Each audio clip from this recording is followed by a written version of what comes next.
7 en punto, bienvenidos a Milenio, 19 horas. El presidente López Obrador celebra la integración de Lenia Batres a la Suprema Corte. Afirma que pondrá el ejemplo de no cobrar el sueldo completo que reciben los demás ministros. Muere el empresario regiomontano Carlos Bremer a los 63 años de edad. Dedicó su vida a los negocios y a apoyar a la juventud mexicana en el deporte y la educación. Joe Biden inicia su campaña presidencial en Filadelfia. Acusa a Donald Trump de estar dispuesto a sacrificar la democracia para recuperar el poder. Y en la afición, Rogelio Funes Mori deja Rayados, se va a un histórico y se va a los Pumas. Comenzamos.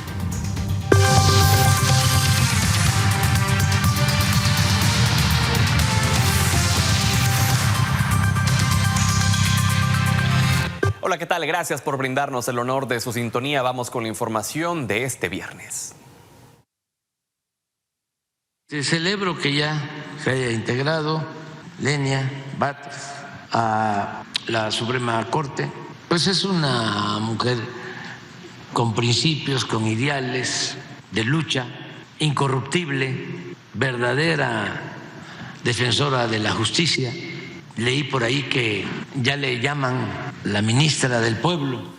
Así fue como el presidente López Obrador celebró que Lenia Batres haya tomado protesta como ministra de la Suprema Corte. Resaltó que ella pondrá el ejemplo de no cobrar el sueldo completo que reciben los demás ministros y que no caerá en tentaciones, pues es algo que denunció en su primer discurso ante el Pleno del máximo tribunal. Además, aprovechó para pedir a los ministros que cumplan su palabra y entreguen los 15,000 millones de pesos de los fideicomisos del Poder Judicial para que sea utilizado en la reconstrucción de Acapulco.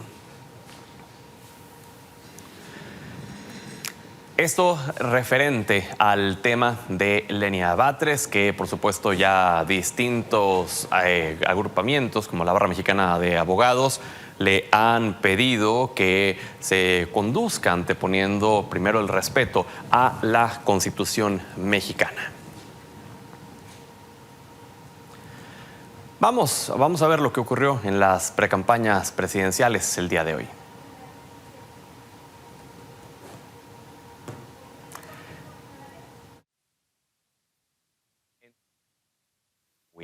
Claudia Sheinbaum acudió a la Escuela del Zarape, donde se le hizo entrega de una pieza elaborada por el artista Rubén Tamayo.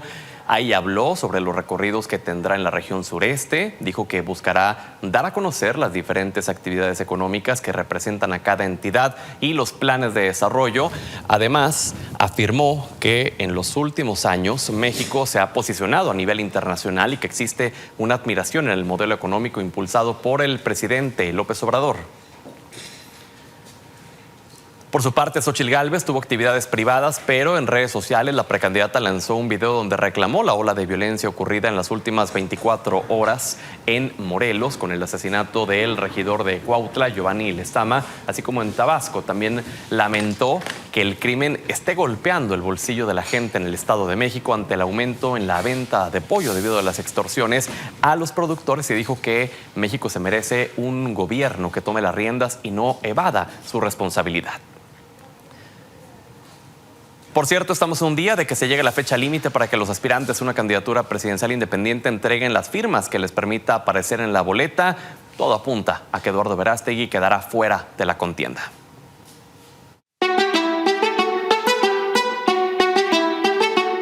El actor, cantante y aspirante a político Eduardo Verástegui no estará en la boleta presidencial como candidato independiente.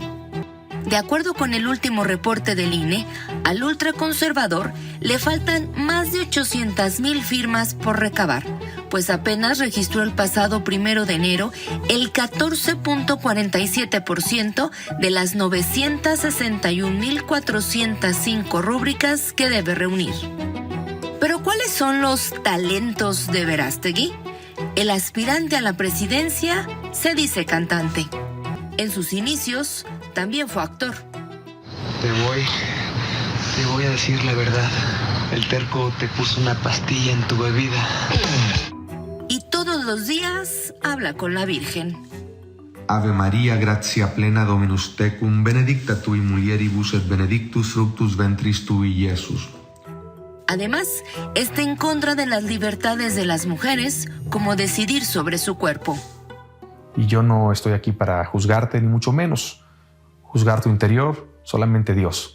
Pero sí te voy a decir algo. Si tú no quieres a tu bebé, dámelo a mí. Yo te lo adopto.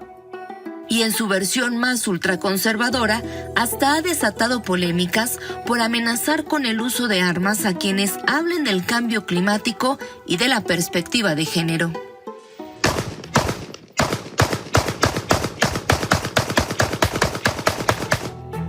Así, este actor, cantante de mentalidad ultraconservadora que tiene posicionamientos en contra de los derechos de las mujeres, de la igualdad, de la equidad, de la preservación del medio ambiente y de las libres creencias, no llegará a la boleta presidencial, pues el plazo vence este 6 de enero. Y no, ni aunque se lo pida de regalo a los Reyes Magos. Para Milenio Noticias, Janet López Ponce.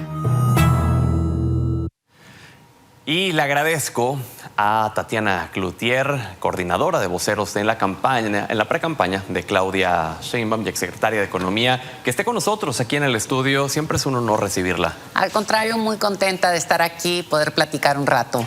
Platiquemos sobre el panorama que está viendo usted para estas elecciones que ya llegan en junio, ya en unos meses. ¿Cómo ve el panorama? Pues bueno, creo que tenemos, y eso se vuelve interesante siempre, y ahorita lo veíamos que está el tiempo a punto de vencérsele a Verástegui.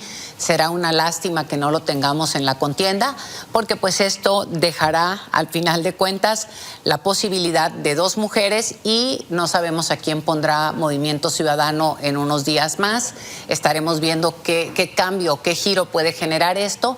No obstante, al día de hoy, con una constancia fuerte, ha sido que la doctora Claudia Sheinbaum ha venido con una preferencia de 2-1 en todas las encuestas y en la encuesta inclusive de Pulse, ¿no?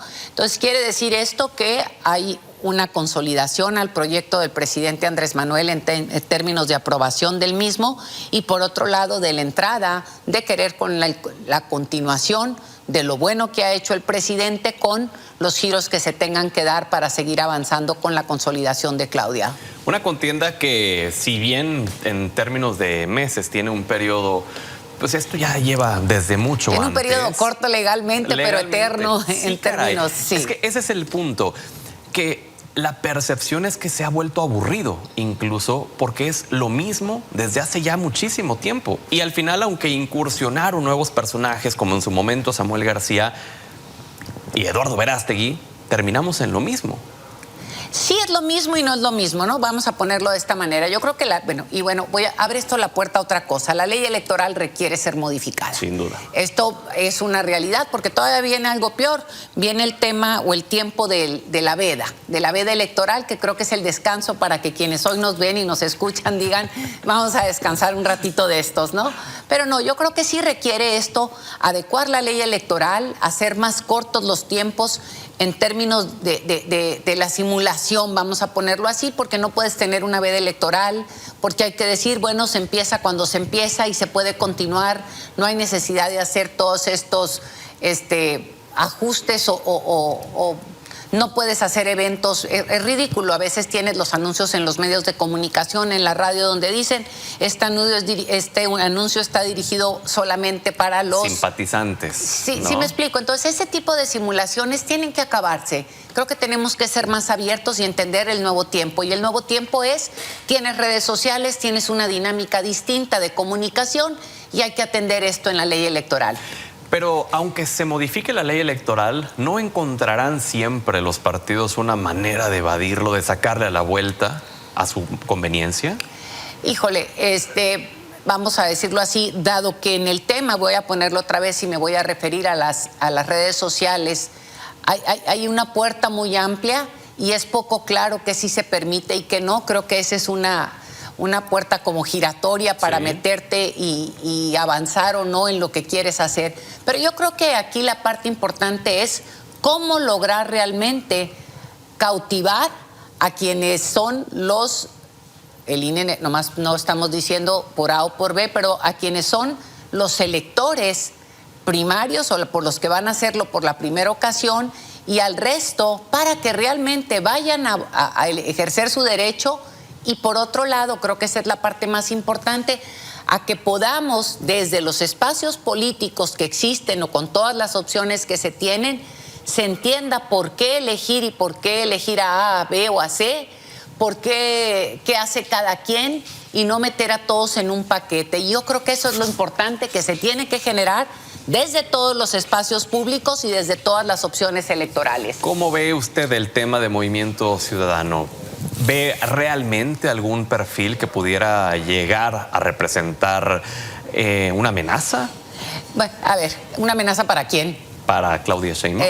Voy a ponerlo de esta manera también. Creo que Movimiento Ciudadano ha esperado demasiado, no sé cuál ha sido el motivo por el cual siguen posponiendo, y esto lo que hace pensar es que no tienen una opción para presentarla. Eso es lo que parecería que sucede. Que si tienen alguien o no, yo no puedo pensar que en estos 120 millones de mexicanos que estamos en la población no exista alguien que valga la pena. Claro que existen y existen muchos y muchas que le quieran entrar a través de Movimiento Ciudadano, quién sabe. Todo indica que va a ser Jorge Álvarez Maínez, quien era el coordinador de campaña de Samuel García. ¿Cómo ve a una eventual candidatura de Jorge Álvarez Maínez? Primero, es una persona poco conocida, vamos a ponerlo así, y esto en donde lo pongo en este sentido que viene, esto le tomará más tiempo entrar a poder, voy a decir, jugar a la opción como tal para poder decir la gente, sí lo quiero o no lo quiero, vamos a ponerlo de esta manera, ¿no? No obstante, Jorge, pues es, vamos a decir, un hombre joven, si lo ponemos en ese término, y eso tiene como todas sus ventajas y sus grandes desventajas, ¿no? Y será el electorado el que terminará decidiendo. Y en el tema de PRI, PAN, PRD, ¿qué es lo que usted está viendo en ellos? ¿Qué está pasando del otro lado? Híjole, es bien difícil ver y entender qué está pasando, porque ¿qué ve uno? Y yo sigo viendo esta parte repetitiva, que lo he mencionado desde hace mucho, no es algo nuevo. Considero que parecería que todavía siguen en el tema de echarle la culpa de todo al presidente de la República, de no entender que hay 3 niveles de gobierno y que cada nivel de gobierno le toca hacer lo que le toca hacer por ley, por etcétera. Y por otro lado, no proponen. Te dicen que no quieren, pero te siguen no presentando que sí quieren. Y por otro lado, la parte del PRD, que me parece que es la más complicada, porque el PRD no tiene una representación, o sea, tiene un presidente y ya, porque no ves dónde está el PRD, ¿no? Es como invisible a los ojos de muchos, no sé cuánto le quede de porcentaje en términos electorales, y creo que esta parte del PRI y del PAN, que ahorita están al frente en esta contienda, ha sido muy complicado de ver otra vez qué es lo que quieren. Se desdicen y se dicen una vez y otra vez constantemente. Voy a poner un ejemplo hoy en la mañana, que no sé, entiendo que no pertenece a ninguno de los partidos, pero es parte de esta propuesta, el propio Claudio X González. Claudio X González pone hoy un tuit muy temprano en la mañana en donde habla y dice que la doctora Claudia no pinta y que es una candidata gris y que se avienta contra Claudia y que lo único que tiene que ofrecer es la continuación de estos proyectos les llama clientelares. Y se vuelve una contradicción, ¿por qué? Porque por un lado Vicente Fox dice esta parte que los deben de quitar y que para las personas adultas mayores, que son unos flojos, con otro vocabulario más grotesco, en donde dice son unos flojos que se pongan a trabajar, como dice Xóchitl, que son unos K, y otra vez otra grosería, ¿no? Entonces hay una invalidación por esa parte. Por otro lado, sale la candidata del Frente y dice: yo sí quiero los programas sociales y voy a bajar la edad para que los reciban, cuando no alcanzaría o sí alcanzaría el recurso, y ellos criticaron que eso era populismo. Y por otro lado, o sea, hay una confusión en lo que están presentando y lo que quieren. Hay contradicciones dentro de ellos enormes contradicciones. Inclusive recordemos esta etapa en donde la propia Xóchitl decía que dice: yo jamás tendré un personaje como Alí, y se quedó y se dio cuenta que Alito estaba al lado de ella, ¿no? Bueno, en este mismo espacio, en una de las mesas de debate, Irán Hernández, el representante del PRI ante el INE, le mandó un mensaje al aire a Xóchitl y le dijo que no vuelva a ofender a su dirigente nacional, que no vuelva a ofender a la militancia priista. Bueno, entonces a eso es a lo que me refiero. Hay una cantidad de contradicciones, hay poca claridad de cuál es el pegamento entre los tres. Bueno, el PRD, vuelvo a decir, o sea, con mucho respeto, no entiendes todavía, pero en los otros dos hay una falta de pegamento, y el propio Javier Corral lo ponía de otra manera más específica, en donde decía: Javier, es antinatura esta coalición. ¿Ve usted la posibilidad de que desaparezca el PRD? No sé cuál sea el acuerdo electoral en términos de la coalición y cómo serán las reparticiones propiamente para que el voto, dependiendo a donde caiga, sea para A o para B. Pero no nomás a lo mejor el PRD. Yo creo que esta es la gran oportunidad para que el ciudadano tenga la claridad de qué mensaje quiere mandar. ¿Por qué refiero esto? Vamos a decir, esto es lo que el ciudadano tiene que entender. Los votos que se dan al Poder Ejecutivo, llámese Presidencia de la República, gobernadores o gobernadoras y alcaldes, no tienen un peso para fortalecer a los partidos políticos, sino es el voto de la legislatura. Y ahí es donde el ciudadano tiene que tener una conciencia. En Nuevo León la tuvo, y esto se vuelve súper interesante. En Nuevo León gana Samuel García, más la población le quiso dar la fortaleza al PAN y al PRI. En el Congreso. En el Congreso. Claro. Entonces, cada quien conoce electoralmente a los locales, y en ese sentido habrá de tomar qué decisión quiere para fortalecer a A o a B, o Claro. a C o a D. Y en el caso de Claudia Sheinbaum, en un ejercicio de autocrítica, ¿qué es lo que usted esperaría se haga distinto o que finalmente se haga, que no se ha hecho? Primero, algo que creo que es súper importante, y gracias por preguntarlo. Entendamos que estamos en un momento de precampaña. Claro. Y no puedes proponer nada porque el INE te sanciona. Entonces, yo creo que en el momento que entran las propuestas es donde entra un debate más profundo, porque entras a hacer un análisis de otra naturaleza, que por hoy el INE nos tiene prohibido hacerlo, y creo que eso es lo que le da una dinámica diferente. Y por otro lado también el tema de los diálogos por la transformación, en donde tenemos todo este grupo de ciudadanos, unos simpatizantes, otros no tan simpatizantes, otros más académicos, etcétera, que están metidos en poder jalar cómo enriquecer la propuesta base que se tiene que registrar en el momento que te registras ante el INE, para poder decir: esto es lo que sería mi programa base, vamos a decir, pero que se está enriqueciendo, y esos trabajos son riquísimos. No es algo que estamos viendo ahorita, pero se estará presentando muy claramente a partir del 1 de marzo, que es cuando empiezan el tema de las campañas. Ya vendrá otra dinámica y por supuesto la estaremos invitando de nueva cuenta para que nos acompañe. Muchísimas gracias. Gracias, mientras Al contrario, y bueno, feliz rosca, ¿verdad? Sí, ¿verdad? Que no se enrosquen. Gracias, Tatiana Cloutier. Le agradezco ahora a Kenia López Rabadán, la jefa de oficina de Xóchitl Gálvez, que nos tome la comunicación. Gracias, Kenia. Muchísimas gracias, querido Pedro, a ti y a tu auditorio. Desearte el mejor de los años posible. Igualmente, para ti, cuéntanos, por favor, cuál es el panorama desde un escenario realista, por favor, para Xóchitl Gálvez, para el Partido Acción Nacional, para el Frente en general. Bueno, déjame decirte que venimos de días muy intensos. Este día, como bien lo has informado tú, Xóchitl Gálvez está en la Ciudad de México. Ayer estuvimos en Oaxaca, veníamos también de Jalisco y de Puebla, y un día anterior de Yucatán. Eso significa que la próxima presidenta de México está recorriendo todo el país. Sabemos que el rumbo que tiene México tiene que cambiar. Hay cosas que sí funcionan y por supuesto esas hay que dejarlas.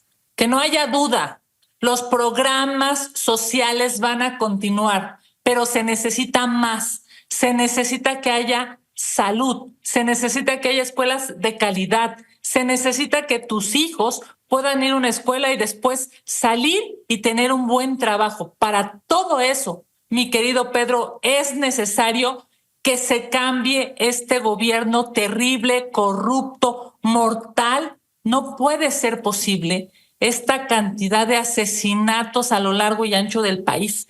A mí me preocupa muchísimo escuchar a quien viene a defender al gobierno hace unos minutos diciendo que el problema es de los estados. No, el problema es de la federación, y si es de los estados, Morena tiene 22 estados de la República. La mayoría de los gobernadores son de Morena.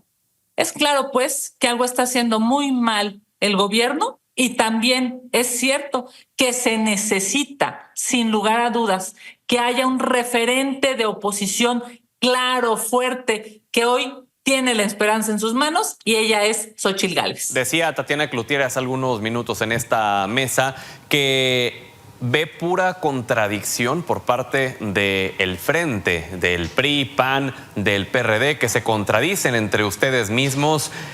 ¿Qué pasa? ¿Qué está pasando? ¿Hay realmente una división interna? ¿Kenia están bien? ¿O qué sucede? Porque ha habido varios mensajes, lo que pasó con Xóchitl Gálvez, con Alito Moreno, y yo recordaba que en este mismo espacio, incluso el representante del PRI ante el INE le mandó mensaje a Xóchitl y le dijo: no vuelvas a insultar a Alito porque nos insultas a toda la militancia.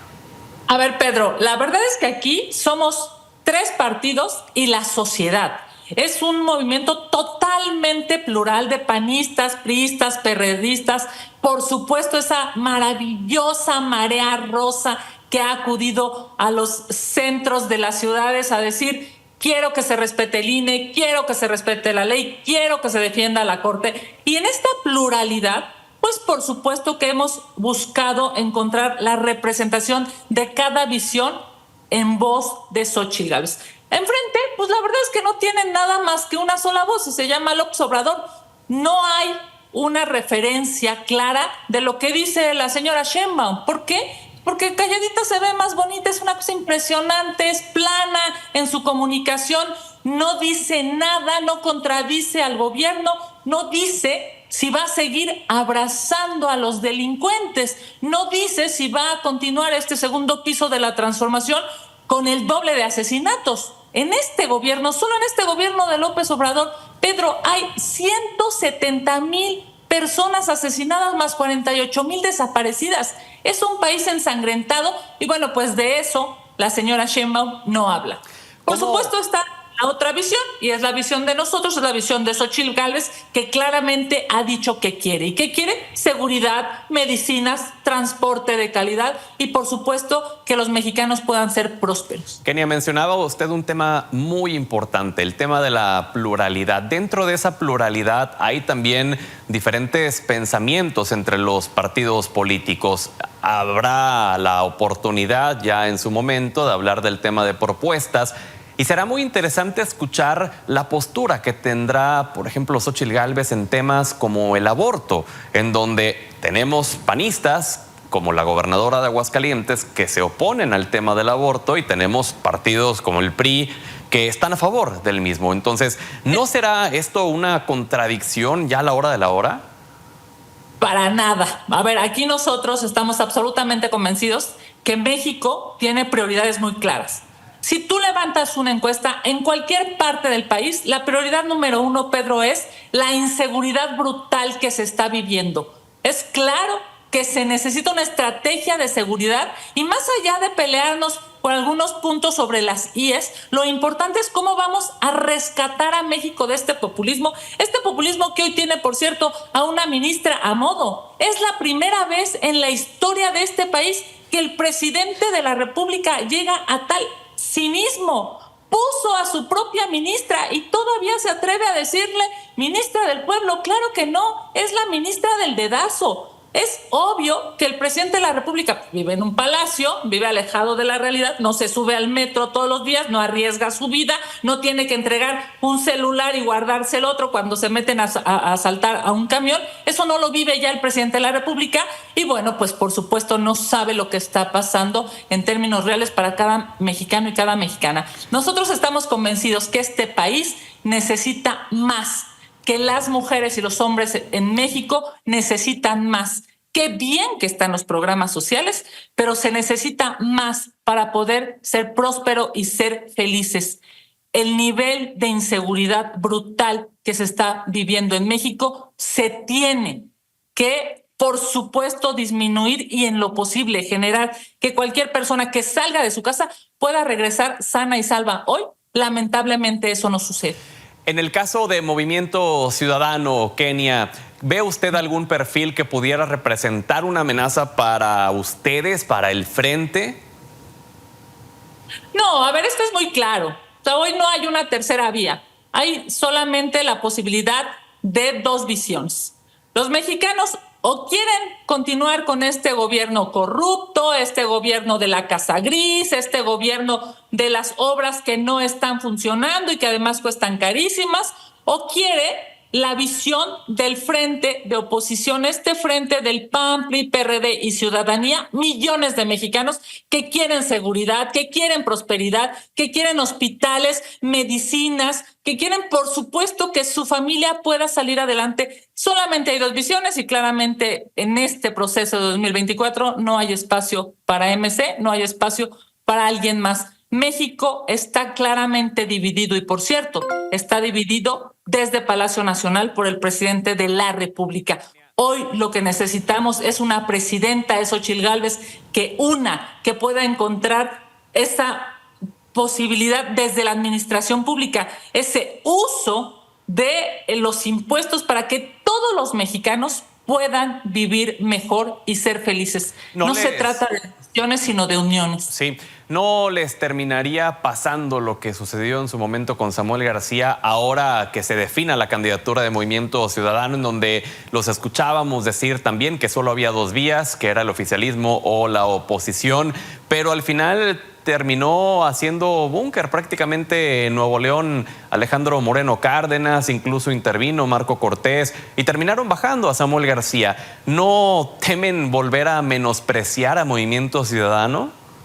No, pues ya hay que preguntarle al gobernador de Nuevo León, pues que no quería que se supiera que luego regresó a ser gobernador y dejó tirada la toalla para buscar ser presidente de la República. Por supuesto que en este momento la contienda es entre dos, entre el populismo de López Obrador, porque en realidad no es de Sheinbaum, esta precampaña no la hemos tenido que vivir contra la señora Sheinbaum, sino la vivimos contra todo el aparato del Estado de López Obrador, que un día sí y al otro también viola la ley para echarle porras a su corcholata favorita. Y por el otro lado, bueno, pues sin lugar a dudas está la visión de la oposición, que claramente tiene definido que si se van a hacer obras son para mejorar la vida de la gente. Kenia, hay mucha interpretación respecto a que no levanta la campaña de Xóchitl Gálvez. ¿Es esto algo que ustedes realmente tengan sobre la mesa, un estancamiento luego de aquel efecto Xóchitl que vimos al inicio?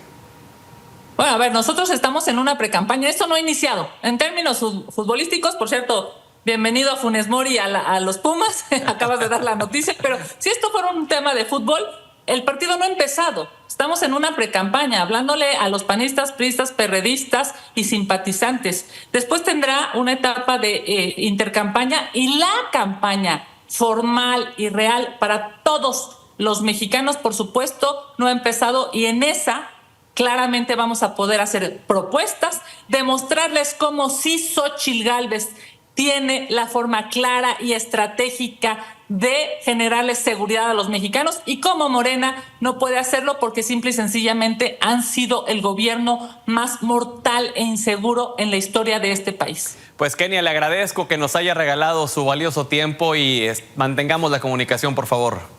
Mi querido Pedro, te deseo el mejor de los años, te mando muchos besos y abrazos a ti y a tu auditorio y por supuesto estamos en comunicación. Xóchitl Gálvez hoy tiene la esperanza en sus manos. Gracias, Kenia López Rabadán. Vamos a la pausa, ya volvemos. Esta tarde se dio a conocer el fallecimiento del empresario Carlos Bremer. Le agradezco a Jesús Hernández, nuestro editor en jefe de Milenio Negocios, que nos pueda actualizar toda la información referente a este lamentable hecho. Jesús, adelante. Hola Pedro, muy buenas noches para ti, para el auditorio. Pues en efecto, esta tarde, como bien mencionas, se anunció y se confirmó el fallecimiento del empresario Carlos Manuel Bremer Gutiérrez, y pues es una mala noticia en general para el empresariado mexicano y para la economía, y creo que para varios de los sectores del país, porque de alguna u otra manera pues su legado trascendió más allá del mundo financiero, que fue su vocación de toda la vida, y más allá también de los ámbitos de los negocios, ¿no? Como pues se ha visto a través de las reacciones en redes sociales, hay un gran número de deportistas, artistas, políticos que han expresado pues su sentimiento de pues dolor, ¿no? Y de pues la pérdida de esta figura empresarial tan importante que pues fundó Grupo Financiero Value o Value Grupo Financiero en 1993 y que pues hoy era una empresa o es una empresa que tiene pues una casa de bolsa, una arrendadora y una empresa también de factoraje y una operadora de fondos que tienen un valor de mercado de 15,600 millones de pesos que solamente para darte un dato del valor de la empresa, al tercer trimestre el grupo financiero estaba por arriba de los ingresos de 1,500 millones de pesos, cuando un año antes estaba apenas en 1,020,000 y tantos. Eso te da la dimensión de cómo Carlos Bremer era un empresario verdaderamente exitoso y que bueno, a través de diferentes fundaciones y a través de diferentes sucesos fue ayudando sobre todo al deporte, particularmente el box, el béisbol, el fútbol, donde se convirtió en mecenas de varios deportistas como Raúl Canelo Álvarez y también de algunos figuras del espectáculo como Luis Miguel, ¿no? Sí, también, por supuesto, no se han hecho esperar las reacciones ante este hecho. Así es, a través de las redes sociales hemos visto reacciones de lo mismo el Consejo Coordinador Empresarial, la Coparmex, lo mismo que figuras como pues los diferentes líderes de los partidos, la propia Claudia Sheinbaum que pues muy recientemente de hecho estuvo con él en algún encuentro y en algún acto público y bueno, evidentemente pues toda la sociedad lo recuerda como uno de los jueces del afamado programa que desde 2016 llevó a cabo, que es Shark Tank. Estuvo ahí durante 4 temporadas, durante 4 años, 5 temporadas y más de 93 episodios en los que estuvo dando consejos a emprendedores y pues invirtiendo en algunas de estas empresas, ¿no? Sí es, pues descanse en paz, Carlos Bremer. Jesús, gracias por darnos toda esta información. Sí, y solamente para dar un dato, hay un comunicado a Bolsa que ha dado el propio Value Grupo Financiero para garantizar la pues continuidad de las operaciones de todos los que tienen relación con esta empresa, en el que pues hace notar que la continuidad está dada por el nombramiento de quien de manera interina va a asumir la dirección general, que es se trata de José Kaun Nader, quien fue cofundador de Carlos Bremer, director de la Casa de Bolsa y en los últimos años estuvo muy cerca de Carlos Bremer llevando varios asuntos de la dirección general de este importante grupo financiero regiomontano, sí, que por supuesto pues va a tener la continuidad de estas operaciones. Muy bien, gracias Jesús, buenas noches. Muy buenas noches. Pausa, ya volvemos.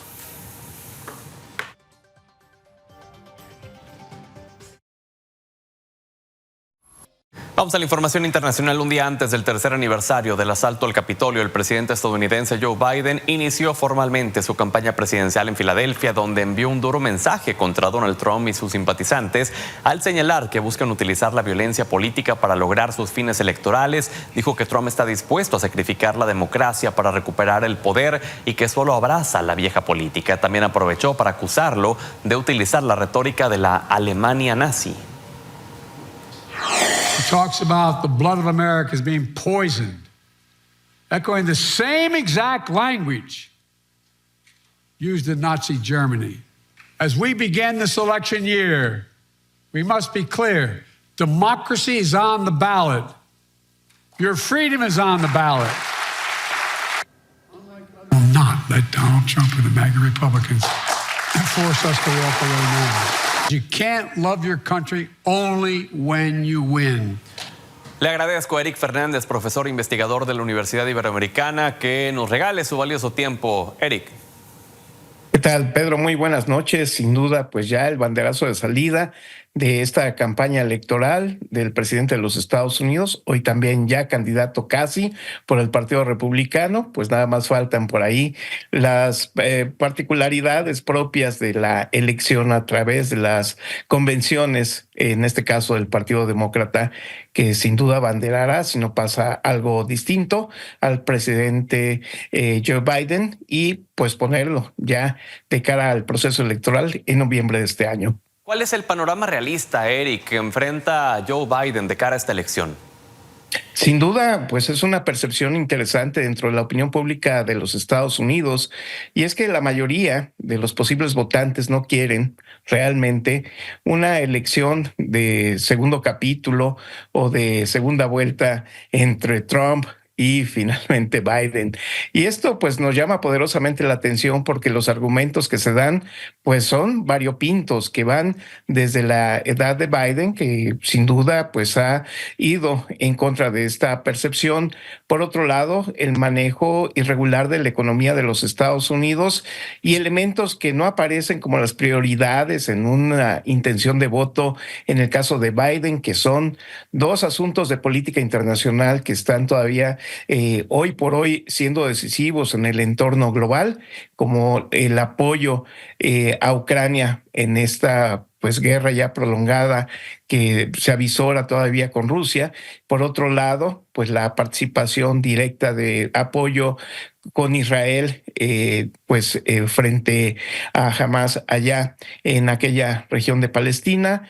Y sin duda, pues algo que puso hoy en juego el propio presidente Biden, acusando personalmente a Donald Trump, y que tiene que ver con el tema migratorio acá en el sur de la frontera de los Estados Unidos con nuestro país. Estos elementos, pues sin duda marcan estas condiciones de la posible votación en los Estados Unidos, pero también hay que decirlo, distintas proyecciones al momento, y a pesar de enfrentar más de 90 acusaciones el presidente Trump en los tribunales diversos allá en la Unión Americana, pues favorecen o favorecerían, si hoy se hace una radiografía electoral, al expresidente Trump en un proceso electoral tan largo como es el de los Estados Unidos, enfrentando evidentemente a Biden.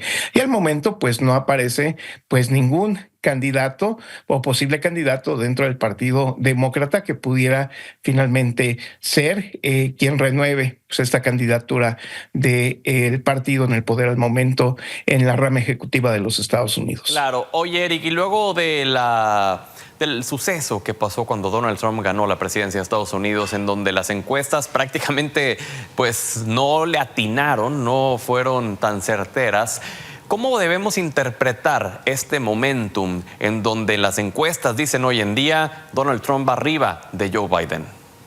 Yo creo que ya no son encuestas proyectivas, ya no son encuestas a futuro. Yo creo que van minuto a minuto.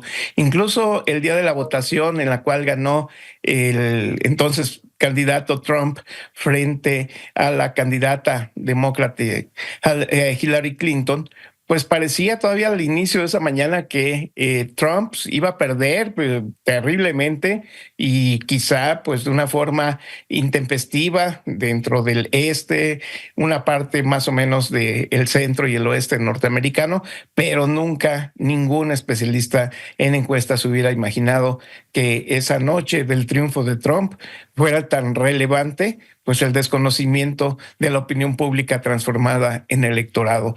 Y a partir de ahí yo creo que hay que entenderlos no ya como un espacio al futuro, sino una radiografía de minuto a minuto que va transformando el querer y el parecer de esta opinión pública, que puede transformarse en las urnas, a las que mencionó hoy el presidente Biden en este discurso, como el espacio donde está la democracia, como el espacio donde está la libertad de los que van a elegir. Exactamente. Y suponiendo que el panorama se cumple y que Donald Trump regresara a la presidencia de los Estados Unidos, ¿cuál ves tú que sería el panorama ante también un cambio de gobierno en México? En esta relación binacional, ¿qué efectos tendría?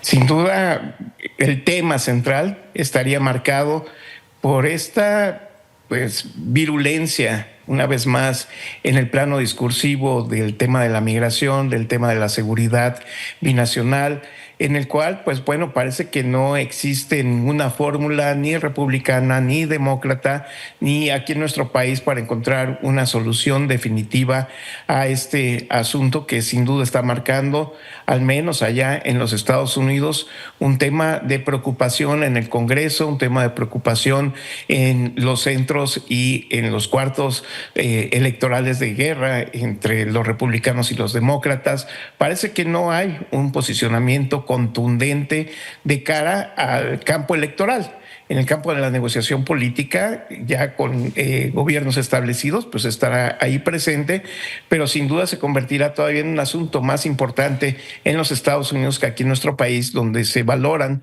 otros elementos.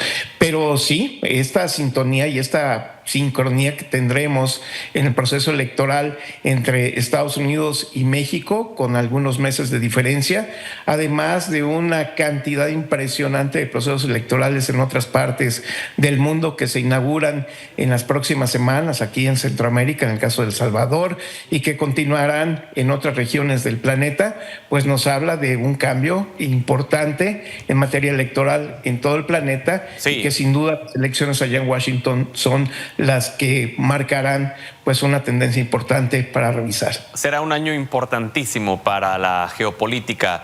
Entonces vamos a estar al pendiente y digo, ya nos tenemos que despedir, Eric, se nos acabó el tiempo, pero me estoy dando cuenta que el tema era Joe Biden y terminamos hablando de Donald Trump mucho más de lo que hablamos de Joe Biden.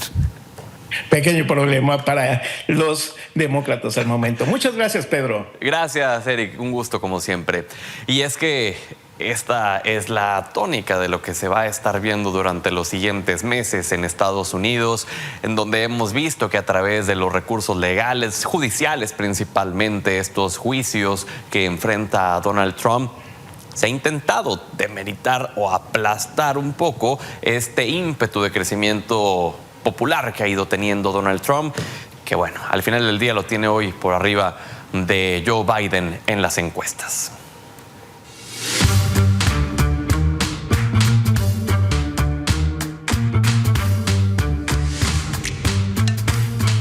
Mi estimado Rapé, un gusto saludarte, aunque sea a la distancia, pero feliz año. Feliz año para ti también, mi querido Pedro, y para todo el equipo de Milenio 19. ¿Cómo estás? Muy bien, pues vamos con los cartones, ¿te parece?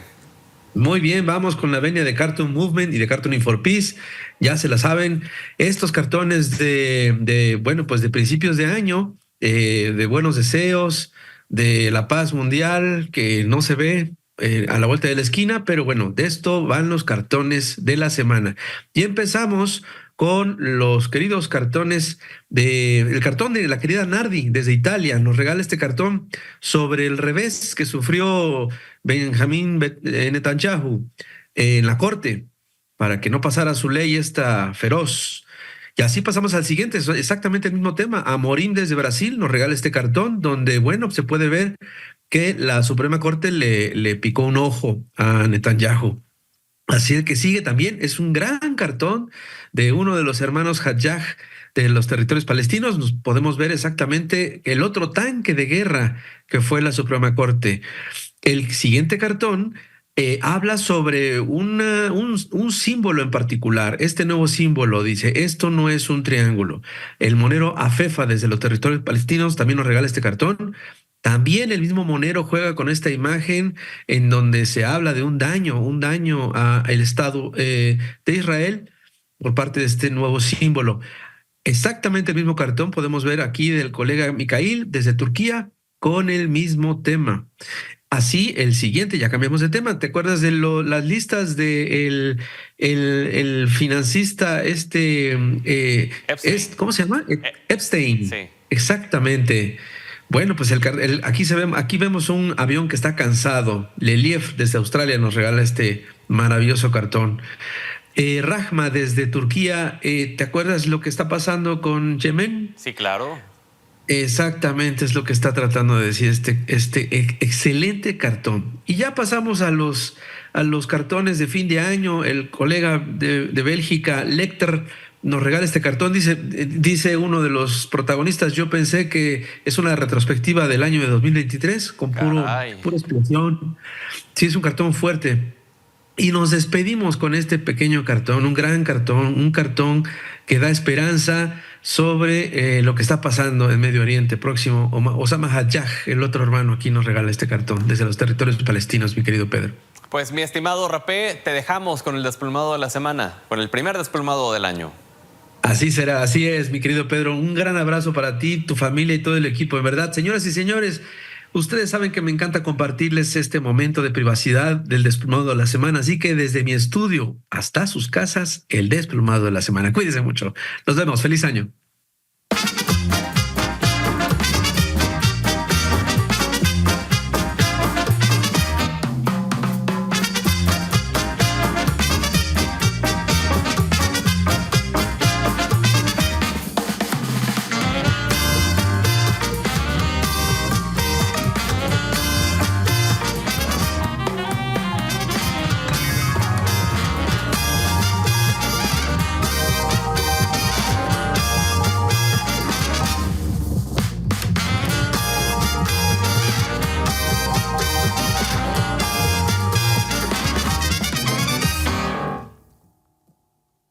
Estamos a unas horas solamente de que lleguen los Reyes Magos y Jorge Becerril se encuentra dando seguimiento en los lugares que visitarán. ¿Dónde estás, Jorge? Cuéntanos, por favor. ¿Cómo estás, Pedro Gamboa? Qué gusto saludarte en el Monumento a la Madre, muy cerca de Reforma e Insurgentes. Es Villalojín, donde decenas, centenas, miles de padres de familia están caminando con los chiquitines para ver qué es lo que le van a pedir a los Reyes Magos. Será una noche mágica el día de hoy para amanecer mañana 6 y por supuesto pues recibir todos estos regalos, obsequios que ya pues dejaron en estas cartas, que algunas pues aventaron en globos, algunas más las dejaron en el correo, pero ve nada más el poder de convocatoria de todos estos padres de familia que traen a los pequeñitos para poder pues decidir qué es lo que se va a pedir. Mucha gente, más de 7,000 elementos de la Secretaría de Seguridad Ciudadana trabajando por tierra, por aire, los helicópteros de la Secretaría también están volando para brindar toda esta seguridad que se merecen los Reyes Magos en toda esta noche y por supuesto madrugada de mañana tendrá que ser de verdad, como digo, una noche mágica, una noche maravillosa. Así es que estamos recorriendo todos estos mercados donde se expenden todos estos juguetes. Pedro Gamboa, así el corazón de la Ciudad de México. Oye, Jorge, tú año tras año has dado cobertura a este festejo, a estas peticiones, digamos, que hacen los niños a los Reyes. ¿Ves muy distintos los juguetes de este año respecto a los anteriores? Sí, la verdad es que ahora lo veo más moderno, muchas consolas de videojuegos, celulares, todo lo que tiene que ver con electrónica se ve más que lo que veíamos en años anteriores, hace un par de años, 3, 4, que eran balones, playeras, patinetas, patines, ahora es como más electrónico todo, pero bueno, pues la tecnología avanza y los chiquitines sin duda, pues también más modernos con todos estos juegos electrónicos, que es lo que le están enseñando a los papás, que es lo que van a pedir en unas horas más. Pues muy bien, Jorge Becerril, gracias, buenas noches. Fuerte abrazo, gracias Pedro.